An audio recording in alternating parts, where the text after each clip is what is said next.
Hey, welcome to this channel edX World and to another video in the IGCSE Accounting series. If you're watching this video, I presume you've already watched the other videos in the playlist. If not, if you've still not checked out the other videos in the IGCSE Accounting playlist, I suggest you do go and check it out. A major part of the syllabus has already been covered. So today's video will be on partnership firms, how to do accounting for partnership firms, how to prepare the financial statements of partnership firms. So in this video, first we start with the theory involved behind partnership firms. When we understand the theory and the concepts properly, it'll be easy for us to understand the impact on the financial statements. I could tell you to directly go and just remember the format of the financial statements, but that will not help you for a very long time. You will forget. But once you understand the basic concepts, the basic terms, and why the financial statements are prepared the way they are prepared, you will definitely be able to remember it for long and you will enjoy learning the topic. So we start with understanding the meaning, advantages and disadvantages of partnership businesses, some important accounting terms related to partnership firms, the importance of partnership deed, the meaning and importance of partnership deed. There are two types of capital accounts, floating capital account and fixed capital account. Understand the meaning of that. Then we see how to prepare the profit and loss appropriation account, which is prepared after the income statement and before the balance sheet. And we also see the adjustment entries for partner related transactions in the profit and loss appropriation and the partner's capital and current accounts. And finally, we end this video by seeing how do we present the partner's capital and current accounts in the balance sheet. If you want access to theory notes for this chapter, you want access to questions, practice questions for this chapter, you can consider buying our online course for just $99. I'll give you access until June 2021. So what do you mean a partnership? A partnership is a form of business organization where two or more people have come up to start a business, run a business together, share the profits and losses of the business. Minimum number of people should be 2. Maximum is usually stipulated by the law of that country. There'll be usually a maximum number of people stipulated or stated that this can be the maximum number of people in the partnership firm. Advantages and disadvantages, pretty obvious. But why have I mentioned it here? Because they do ask this as a theory question in the exam. So I thought I'll just mention it to you, but you can just read it and also understand. So in a partnership firm, you'll obviously have access to high capital compared to a sole trader because of more than one person being an owner of the business.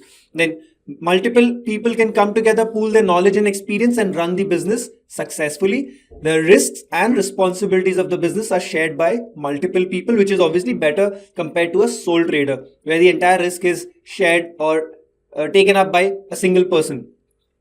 Coming to disadvantages, there are certain disadvantages of partnership firm. Decision making is slow. Obviously, partners may have to first consult each other before taking any major decisions, which slows down the decision making process.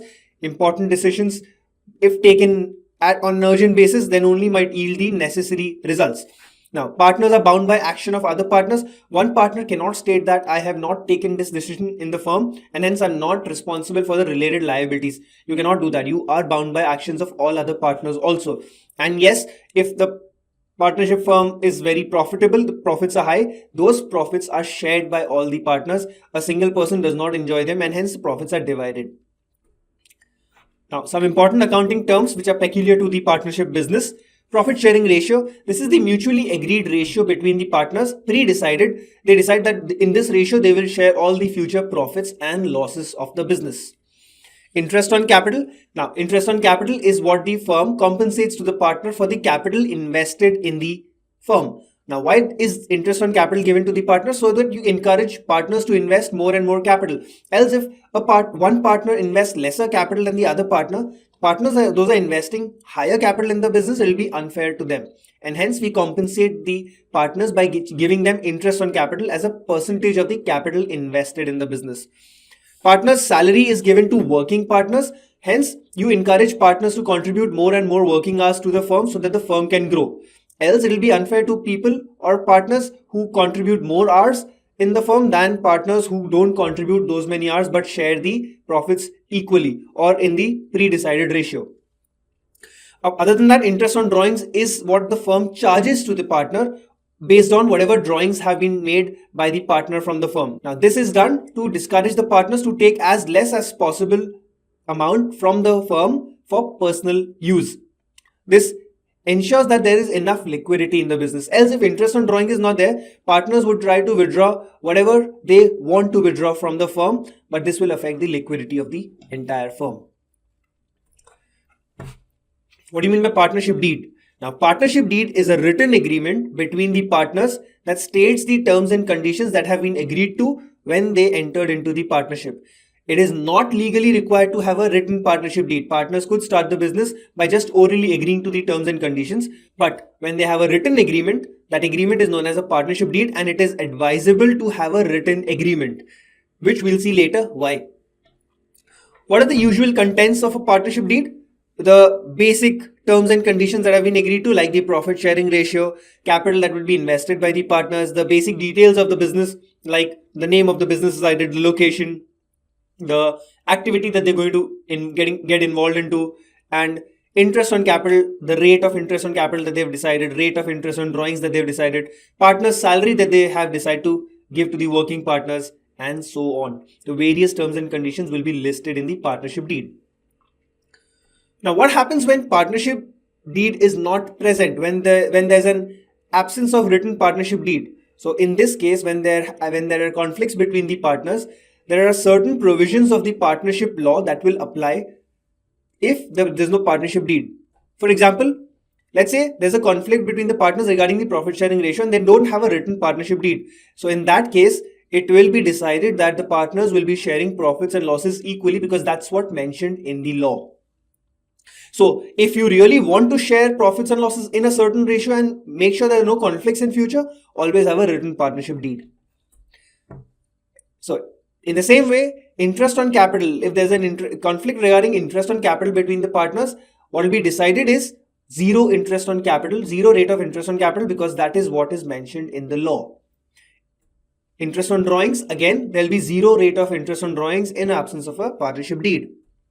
No partner will be entitled to any salary if there is no written partnership deed.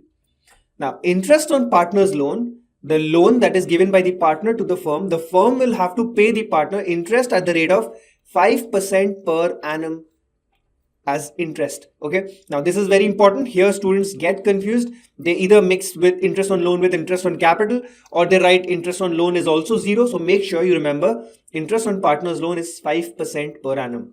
If there is no partnership deed, if you can use a different rate, you can use 4%, 6%, but make sure you have a written partnership deed and make sure you mention this interest on loan rate in that deed. Now, there are two types of capital accounts. The one is the floating capital account. Floating, the name suggests that it can change. And other is the fixed capital account, meaning the capital account cannot change in value unless there is a change in the capital invested by the partner. So when there's a floating capital account, whatever are the adjustment entries happening during the year related to the partner, you can put all of those entries in the capital account, because that's a floating capital account. You can allow the capital account to change. For example, drawings. If you start putting up drawings in the capital account, the opening and closing balances of the capital account won't be same, but it's okay because it's a floating capital account. So in a floating capital account, all transactions related to the partner are recorded in one single capital account. But when you have a fixed capital account cannot change because of these adjustment entries. Hence, we open a separate current account to record all the other adjustment entries related to the partner. All transactions between the partner and the firm other than the capital transactions are recorded in the current account. For our syllabus, we always follow a fixed capital account.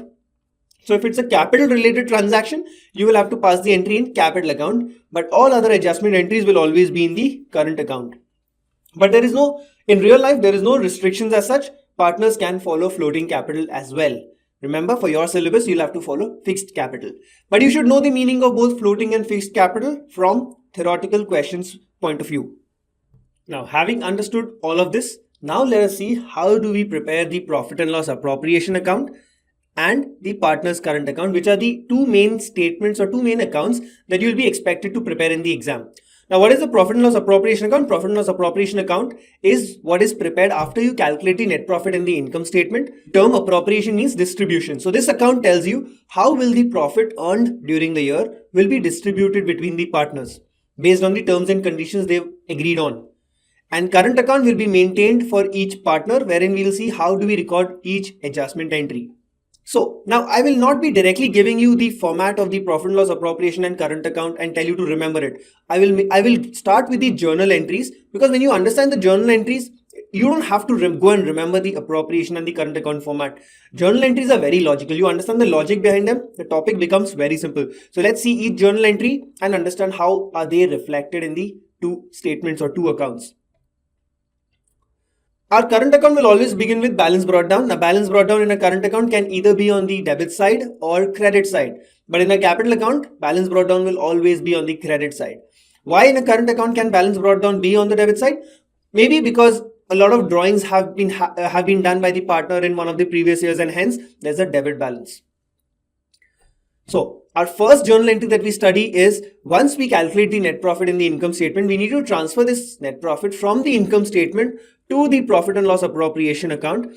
We do this by debiting the income statement and crediting the profit and loss appropriation account, and hence using this, our first entry in the profit and loss appropriation will be the net profit as per the income statement. Going ahead, interest on drawings will be charged to partners based on whatever drawings they've made during the year, and the rate of interest of drawings.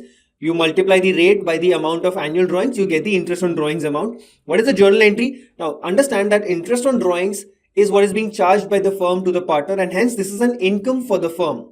It adds on to the distributable profits of the firm. So any income is always credited, and since you're going to charge the partners, you will have to debit the partner's current account. So the journal entry that I have is partner's current account debit, interest on drawings credit. Now since partner's current account is debited, this entry will be transferred to the debit side of the partner's current account as interest on drawings. Now once I record this entry, the interest on drawings account has to be transferred to the profit and loss appropriation account. So I debit the interest on drawings account and credit the profit and loss appropriation account. The effect of this is that it will add on to the existing net profit and increase the distributable profits to the partners. So in my profit and loss appropriation, I have add interest on drawings, take a total of the interest on drawings and add it with the net profit calculated as per income statement to arrive at the subtotal. So our next journal entry will be regarding the interest on capital. Interest on capital is paid out by the firm to the partner based on the capital they've invested and the rate of interest on capital agreed to.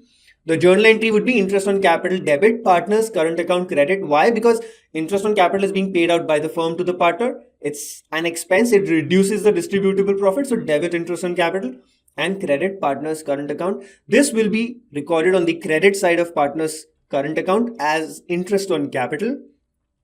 Eventually, interest on capital account is closed and transferred to the profit and loss appropriation account using this journal entry. So in my profit and loss appropriation account, I will have this interest on capital reduced from my distributable profit. So I have less interest on capital for the two partners, A and B in this case. I'll write the interest on capital for each partner in the innermost column and take the total in the middle column, subtotal in the middle column.